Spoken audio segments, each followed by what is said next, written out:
This episode is brought to you by HP Plus. In a world full of smart devices, shouldn't your printer be smart too? It is with HP Plus. These printers know when they're running low, so you always get the ink you need delivered. Plus, you save up to 50%, so you can print whatever you want, anytime you want. Huh, that is pretty smart.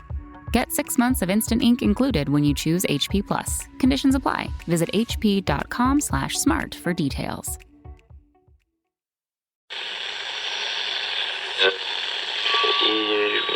Empire.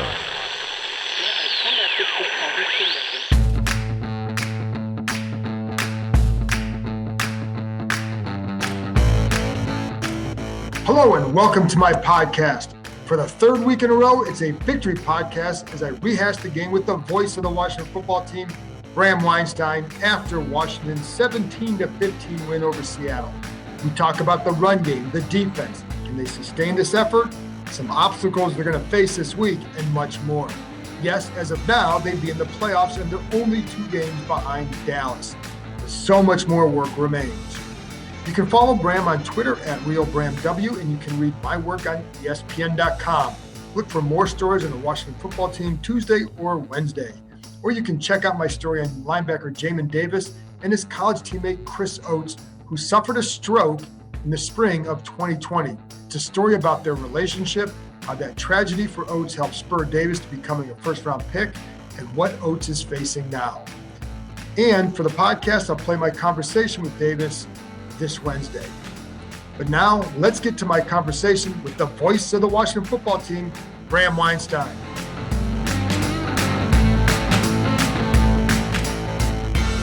Bram, I don't know about you, but you start to write a story and you think because it's going a certain way, and then it goes a different way, and you're sitting there saying, well, what the hell's going on? As an announcer, you're calling this game. What's it like there in the final couple minutes? Because you think it's a win, then you think it's maybe overtime. What's going on?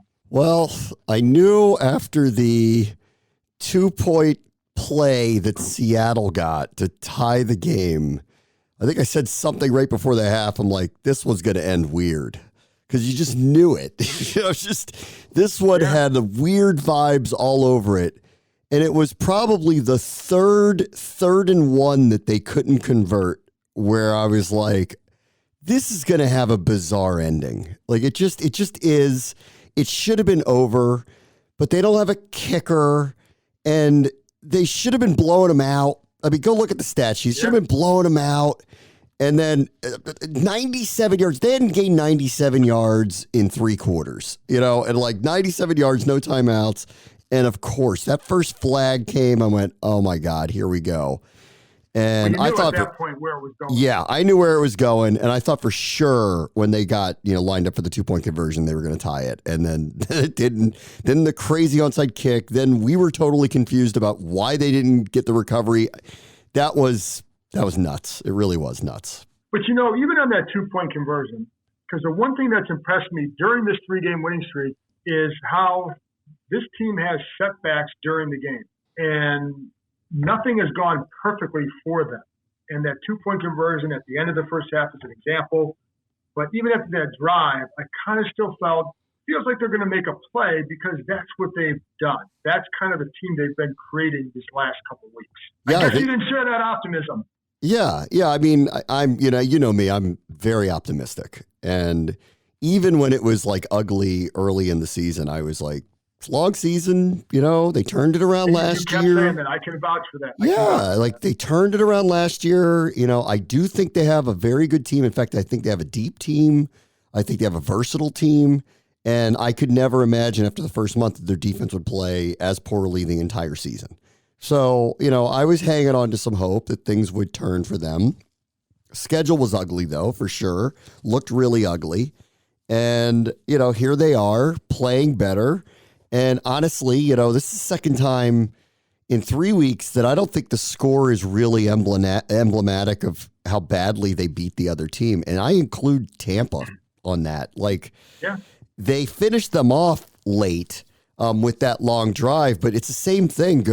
Just go look at the box score of that game, and you won't believe that game was actually that close.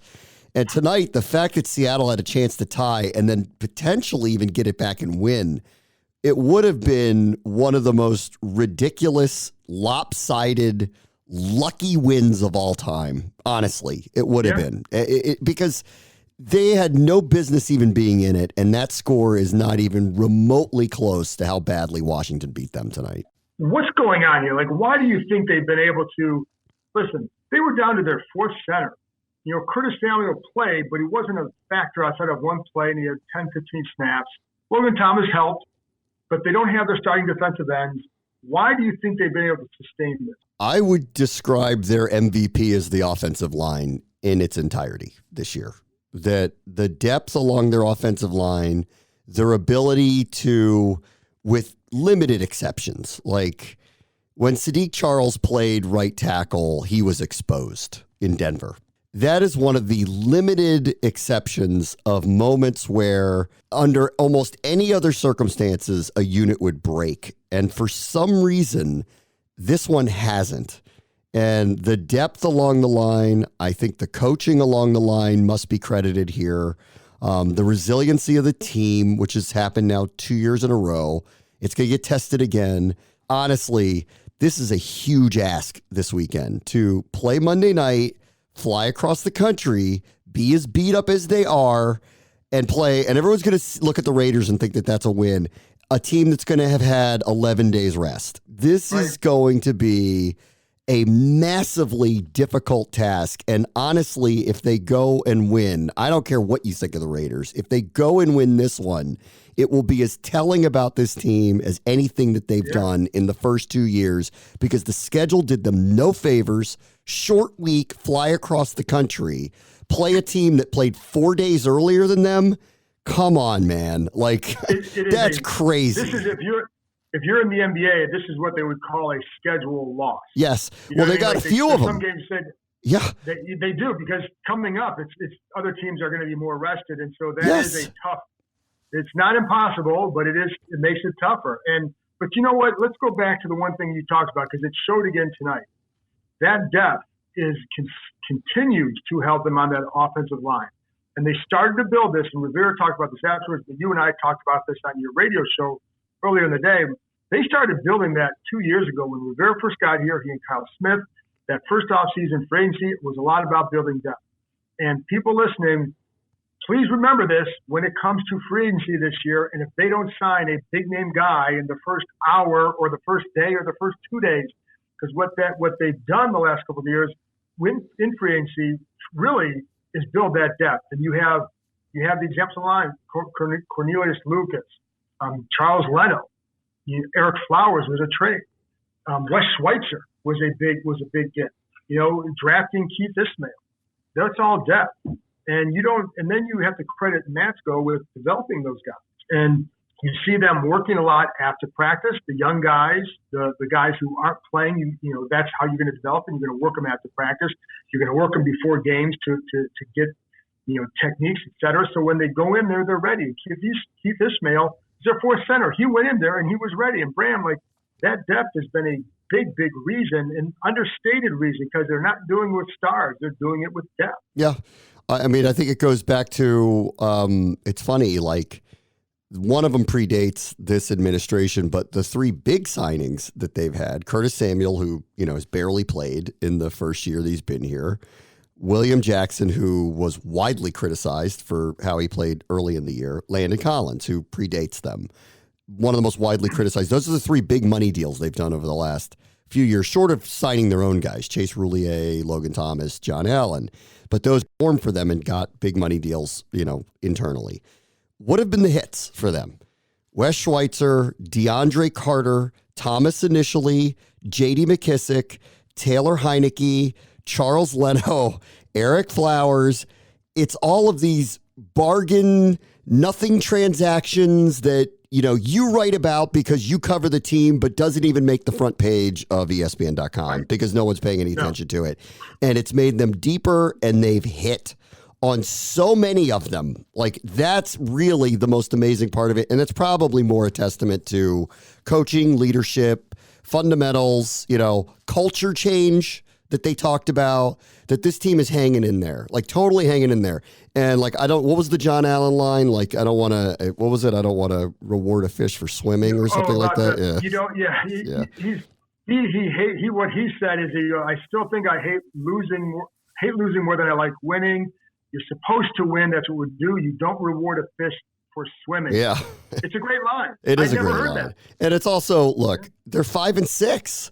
Like, again, there's no parades for that. You know, I appreciate what they're doing, but they aren't the Buccaneers or the Chiefs. You know, like, that's not who they're not the 9-2 Cardinals. Like, that's not what they are. But I do appreciate this. They are building something here. This is the second year in a row that they've like totally turned around what looked like a lost cause.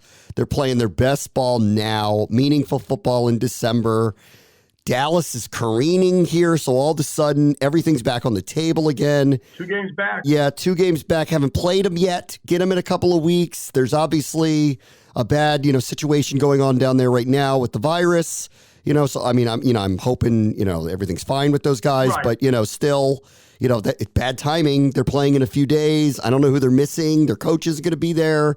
Like all of a sudden, that game in December is looming real large when about a month ago, I thought it was going to be a nothing burger. So, I appreciate the resiliency. I appreciate that this is, this feels completely different than the previous administration and a number of the others. It does feel like it's building again, but they did dig a deep hole, and not unlike last year. Like, I don't think we should be celebrating 5-6. I appreciate the way they're playing, but like, that's what they are. And that right now is barely in the playoffs. Right. But I will say, like, one of the names you brought up was Landon Collins, and he's done a really good job. And it took a few weeks, I think, before people noticed that he was playing a different role. And they, of course, don't want to use the word linebacker, but it's not really a linebacker. It's a hybrid because he does both. But his play at safety and teamed with Cam Curl has been a major asset for them. And I know Cam had the penalty and whatever, dropped a pick. But he's been really good this year, and those two together are, I think, a reason why this defense has improved. I agree. We all kind of like us novices who follow us from the outside, have been screaming and yelling at those two guys need to be near the line of scrimmage for a while now. That's where they're better served. That's where they make plays, and they could force the issue a little bit faster. And in Collins' case, I would just say to him, and this started back in the spring, where I'm like, just don't call him a linebacker. Just call it something, whatever the label is that makes him happy. Who cares? Call it something else. But what's Jamal Adams? Is he a linebacker? Is he a safety? I don't know. You tell me. What's Derwin James? What's Derwin James? I don't know. You tell me what he is. Landon Collins, the same thing for this team. So if we start categorizing him with Derwin James and Jamal Adams, is he happy now? Because that's what he's doing for them. He's making those type of plays. Yeah, no, and that's exactly what he's doing. And, the one thing that with Cam Curl, too, Cam has more versatility because he can play deep than what Landon did. But you can sometimes align, it's like who's going to drop to middle, who may come up closer to the line, right? So there were different ways you can disguise because of them. But it's a big reason. I think Bobby McCain's done a nice job back there, but those two in particular have really stepped up. And Kendall Fuller has been terrific the last about 4 games or so. And, and I think he did a really nice job on DK Metcalf when he was matched on him. I thought he matched his physicality. And then even that one deep one that they threw to DK, Kendall did not let himself get boxed out. And that's why that ball wasn't completed. So, it's been a really good job by that secondary. Offensively, Antonio Gibson, were you surprised at the success they had on the ground against this defense? Because that defense coming in was really good against the run. Not particularly. No, I was not surprised. This is a very different Seattle team. They give up a ton of yards, just a ton. And not on the ground, though. Yeah. Oddly, you can't score on them. We learned that one again tonight. Oddly, you can't score on them. So whatever they're doing in the red zone, they're great. Whatever it is that they've figured out in the red zone that is shutting people down, they're great there. But I'm not surprised because they were committed to it against Tampa, and nobody runs on Tampa, and they had a modest amount of success, but it worked for them. They ran it last week, and I really think their biggest strength is going to be their versatility. Now, that said, Like 3 straight drives ended in 3rd and 1s not being converted. And honestly, if any one of them were, and then resulted in obviously a touchdown because they couldn't kick a field goal tonight, but on any other, normal occasion, they never would have been in a game with this team. They ripped that team's soul out, but for some reason they failed on these 3rd and shorts. And if it wasn't for that tonight, this game never would have been in doubt, never would have been close, never would have had the ending that it had. This episode is brought to you by Timberland. The Timberland boot was built to keep you warm, keep you dry. Then they passed it on for you to build something. You took it from Buffalo and Philly to Chi-Town and New York, from London to Paris, all the way to Shanghai, around the block and around the world. They built a boot. You made it an icon. Timberland. Build forward. Share your Timberland story and tag them at Timberland.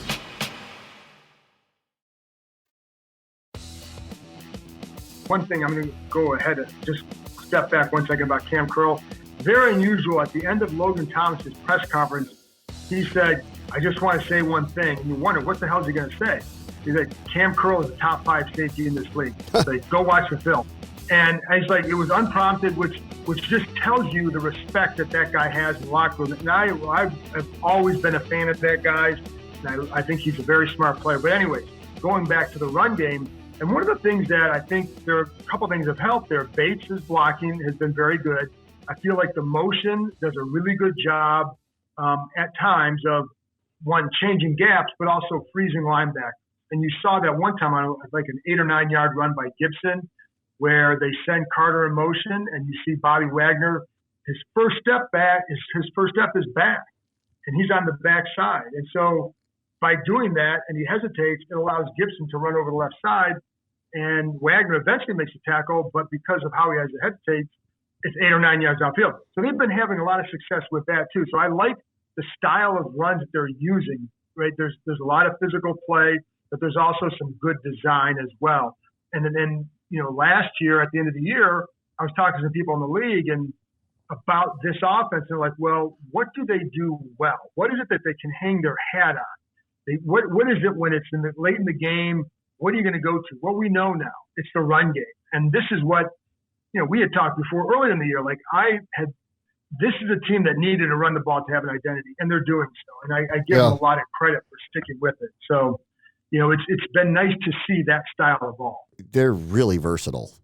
Doesn't seem to be any divas around. Everybody's seemingly very supportive of one another. It doesn't really matter who goes in and out. I mean, like, go look at those shots on the sideline of DK Metcalf tonight. Something's up. Something's wrong there. And I even came in, though, tonight, and like you look at Russell Wilson, you look at a guy like Metcalf, stud players, and you go, well, that could be a difference because these are, massive difference-making players. But I looked at them and I went, well, if Russ doesn't look like he did, pre the finger injury, and I think they needed to test whether he was going to be healthy or not, really, who are you scared of on that team? I wasn't scared of their run game. I'm not scared of their tight ends. I mean, Everett's been targeted a lot, but he's a pedestrian player. I mean, he's like, fine. You're not scared of anything but Metcalf and Lockett. That's it. Like, that is literally it, like, coming into it. And with Washington, I mean, frankly, they're under the radar. It's probably good for them. But they can hurt you with a lot of people, like a lot. On any given play, they can really hurt you. And I think that's to their advantage. They're a lot more balanced. And it's not even that they're great players that are doing that. It's just more balanced. Right. You can throw. But Carter's got speed. Watch out. Samuel's now running around back there. Gibson is shifty and can move, and in the open space is devastating. McKissick's turned into an incredible pro receiving running back. Hopefully he's okay. McLaurin's a killer.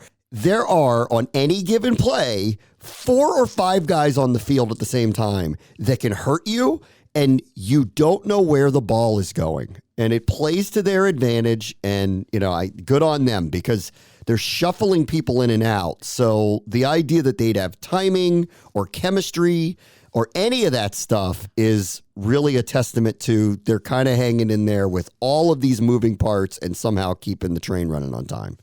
Did you happen to catch Trustway's press conference after the game? I did not. I heard about it. I did not. I also saw, and I also saw. Time with it. Yeah, I mean, well, he's a comedian, and I saw Ron Rivera cursing, walking off the field, and then saw his little speech in the locker room. So, boy, he's back engaged into it. That's for sure. Yes, let's bleep and go. Yeah. Hey, listen, you've got 3 in a row, but I think because they're playing the style that they envisioned at the beginning of the year. Again, defense, run game. But this is who they envisioned themselves to be at the end of, or who they thought and hoped they would be at the end of training camp. And for anybody wondering, there's a couple things with J.D. McKissic we don't know. Ron Rivera did not have an update, so we'll get one for you later on Tuesday. Maybe even, I don't know if that'll get a final one, but we'll know something more on Tuesday. And then Joey Sly the same. And one thing that Rivera said is he was not going to kick. Yeah. Because he did not like, Kyle Allen would have to have been the holder. He did not like how they looked in terms of operation when he talked to Nate Katzer, the special teams coach. But Tress said that he thought he could make a 20-yarder and that he could 30-ish would have been okay. But I think everybody's happy that it didn't come down to them needing him to do it. But that's why but it's that 2-pointer that they got with Gibson was the difference in the game. And they didn't need it, but it's just another example of where I think this team is at. What do you think going down the stretch here? Can they sustain this? I don't know. I mean, they're so beat up, and clearly they're going to have to get another kicker now. So hopefully, whatever. I can't imagine he's turning around and kicking for them in 5 days. So they have to go find a kicker. He went down in a hurry, man. Yeah. That means it popped. Yeah, you would think. We don't know, but that's what you would think. Yeah, so they got to get another kicker, and we've been down this road that hasn't worked out the first time they went around. And he was doing well for them. He hadn't missed. Up until that block. He hadn't missed. And that block wasn't his fault. That was more of the protection. So yeah. So they'll have to find another kicker. Listen, I'm glad to see that McKissic looks like he's okay, but is he playing this week? I don't know. We'll see. They're down to a 4th center now, so let's see how bad the Schweitzer injury is. This turnaround sucks. I mean, really, it does. And the NFL did them no favors here, and it's obtuse, honestly. Like, that team would be playing on a Thursday. They're playing on a Monday night, and then they're the home team. I mean, come on. Like, that stuff can't happen. Come on. It's patently unfair, and so this is a monumental game for them. People are gonna. I already know what's gonna happen. And people are gonna start. They're all excited, and they think they're just gonna go out there and win because the Raiders are, have been up and down and really average for the most part over the last month. And we're just be looking ahead to that Dallas game. I'm telling you, this is gonna be probably the most impressive win they have all year if they pull it off, because of the circumstances around it. Like, you're asking a lot of these guys. Like, they were in the Carolina game. The Tampa game was the most violent game I've seen them in a long time. Carolina game was rough too. That was a homecoming. That was an energetic game. First half of this one was really violent too. I thought the life was sucked out of Seattle in the second half, and they never should have been in it in the second half. Now they got to turn around and do this again. This goes back to the hole felt too big this time to me. That is, unless Dallas is going to careen off of a cliff. And if they are, then everything's on the table for them. But this is the one where everybody can't read their headlines tomorrow, because they're going to turn around and catch a rested team at this time of year. That ain't right. And so they're going to have to circle the wagons big time to pull this thing off this weekend. And I agree with that, but the way they're playing, this is why I always go back to the resiliency and their mindset, because this is a mindset game. But you're right that this is a this was a bad job of scheduling by the NFL, and you don't want to like giving somebody excuses, and you can't use it as that. If you're Rivera, you say, hey, listen, this is a challenge, and go meet it. But it certainly is not an ideal situation for any team. No, and it's going to happen again the following week when Dallas comes here. They're playing on Thursday night, and they're going to come around on 10 days rest. I mean, it's absurd, honestly, that's. And then they're going to play Philadelphia off a bye week. Like, that's ridiculous. Like, at this time of year that would happen back to back to back like that. Yeah, and you know what? I didn't even think about it in those terms until you tweeted something about that a few days ago. I was like, holy shit, you're right. And that's it makes it a lot tougher. But it makes it tough because when you're playing a physical style like this, now defensively they're going to go into Sunday pretty rested because they only played 19 minutes. Yeah. But it does take that offensive style, that physical style does take a toll if you're playing in these kind of situations. But yeah. I think it's Oakland is real. Oakland, Las Vegas is. They can be very explosive. It's possible. We don't know now. They don't have Darren Waller. That's a big difference. And they may catch a break there because he got a knee injury. They're calling him week to week. They're not saying he's out, but he may not play.